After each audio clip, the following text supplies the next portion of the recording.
یہ بھی ایک حدیث پاک ہے کہ اللہ تعالیٰ مومن کو کوئی درجہ عطا کرنا چاہتا ہے، اور مومن کے عمل، یہ ہم جیسے اہل ایمان جو ہیں، انبیاء کی بات نہیں ہے، وہ تو بلند درجہ ہیں۔ اللہ مومن کو کوئی درجہ عطا کرنا چاہتا ہے لیکن اس کے اعمال اس درجے کے مطابق نہیں ہیں، تو اللہ پھر اس کو تکلیف سے گزارتا ہے۔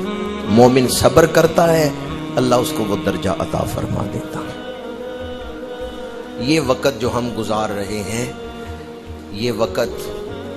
حوصلے کے ساتھ اور اللہ کی رحمت پہ کامل یقین کے ساتھ گزارا جا سکتا ہے، ورنہ